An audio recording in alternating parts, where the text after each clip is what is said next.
Hi and welcome to part 2. For part 1 I'll put the link in the description box. So once I've put 2 layers of paper mache onto the foil base and then left it to dry, the sandworm looks like this. And for the details I've decided to use Sculpey clay because I can bake it in the oven so it dries quick, and also it's really hard when it is baked, so I know it'll last and it won't just fall apart. So the first thing I did was roll out a thin piece of clay like so, and just rolled it out as thin as I needed. You basically want it so it's about half a centimetre thick, and this is to form the lips around the mouth area on both parts of the sandworm. Now for the rest of it I did use some bacon bond and then put the clay on top, but I forgot on this section, but it stayed on once I baked it, so it all was alright in the end. So I just laid down the snake of clay into the shape that I wanted for the expression on the mouth, and then blended the clay edges down and smoothed it in so it was in line with the rest of the sculpture, so there was not like a harsh edge or anything. Just make sure it was all well blended in. And I did the same all the way around the smaller mouth first. I figured it'd be easier to manage with the smaller mouth if the larger mouth hadn't got a load of clay all over it. And if the piece of clay that you put on is not quite big enough, don't worry, you can always add clay later on to extend that lip area to make sure it meets all the way around. Just make sure it's well adhered and smoothed down all the way around like so. And then I'll do exactly the same for the larger mouth, and then I'll show you what to do next.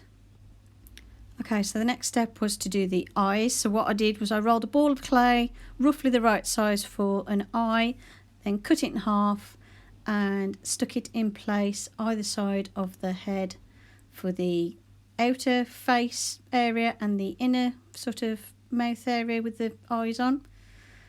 And then what I did was use some more of the bacon bond and put that around the eyes, and took a ring of clay like so, placed that around the eye.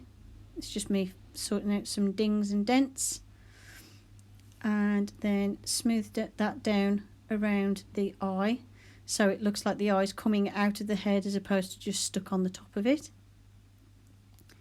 And this was fiddly because it was near to the other piece of clay and required a bit more sort of working to get it to all blend in, but it did work out in the end.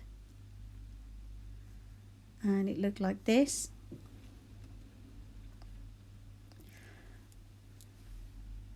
And I'm just removing any excess bacon bond and just blending in all those edges so they're very smooth. To insert the teeth, what I did was poked a hole in the foil and tissue paper part of the sculpture to form a socket for the teeth, and then applied some hot glue and stuck the teeth in.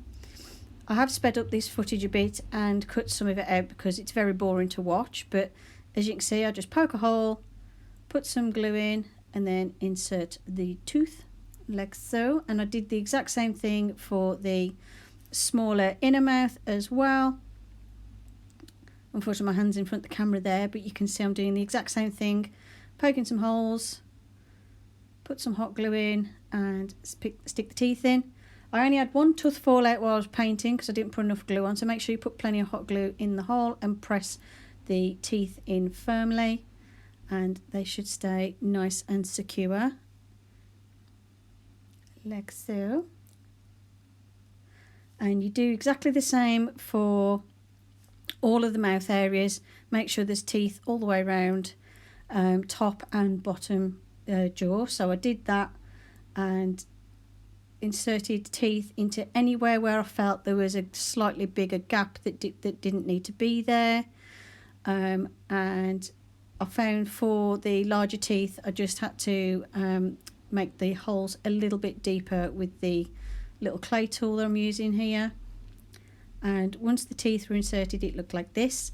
And as you can see, I've included some eyelids around the smaller eye on the inner face as well. And to do that I just used 2 snakes of clay, one small one, one longer one, and placed the shorter one around the bottom of the eyeball and the longer one over the top of the eyeball and that lower piece. And then it was time to start painting. Oh, once I'd baked it in the oven, by the way.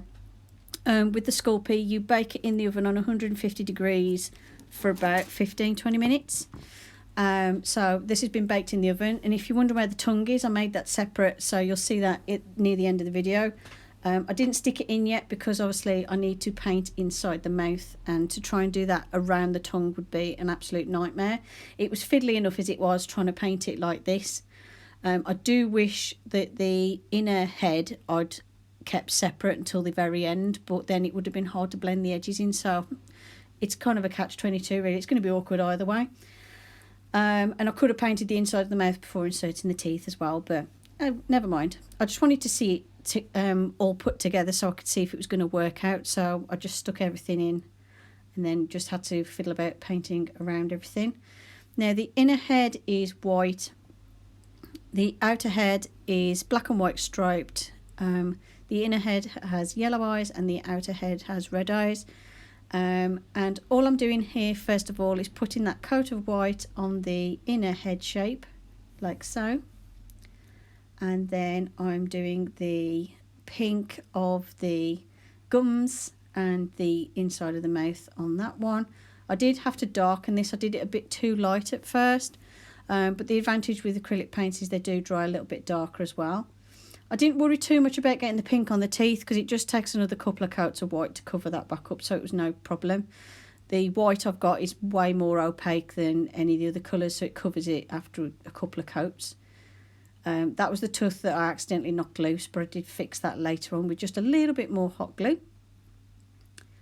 And as you can see, I'm just making sure I fill in all the inside of the mouth, and I did this before I did the lips or anything, because then I could paint the blue of the lips over the top to get rid of any little smudges or streaks or little splashes of paint that shouldn't be there.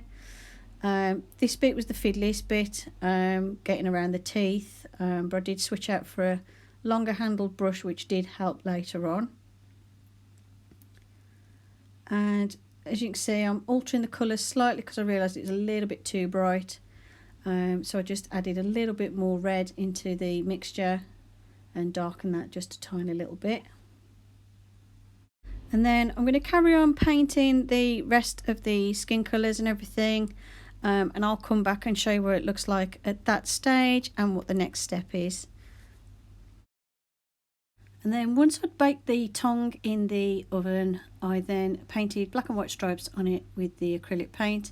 And I just used my heat gun to dry it off a bit because I wanted to be able to stick it in place as soon as. And I just put loads of hot glue on and then stuck that into the mouth. It's a lot easier to paint the inside of the mouth and the tongue separate and then stick them together later on. If I'd have tried to paint the tongue while it was in the mouth, it would have been really awkward. So it was a lot easier to do it this way. And then I just touched up where I smudged a little bit of paint from my finger.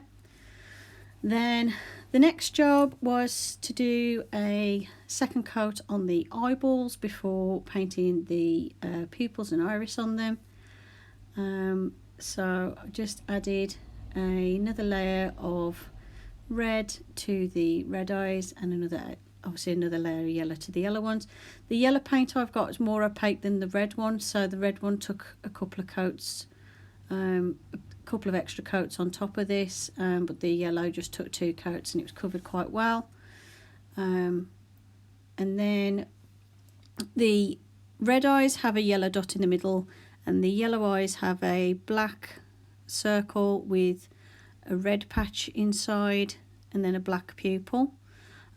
So I worked on adding that detail to the eyes, and then I added a little bit of shading where the eyelids are with just a little bit of watered down grey paint that I blended in. It's basically just my brush that had been rinsed off in the paint water, and then just used that to shade around the eyes and everything. And that's pretty much it, barring any little touch-ups and stuff. I haven't figured out yet how I'm going to mount this and have it so it'll hang on my wall, but I'll do another video on that when I've figured that bit out. So as you can see here on the video, I'm just finishing off the eyes. So yeah, and that's it. Hope you enjoyed the video. Thank you for watching, and I'll see you in the next one. Bye for now.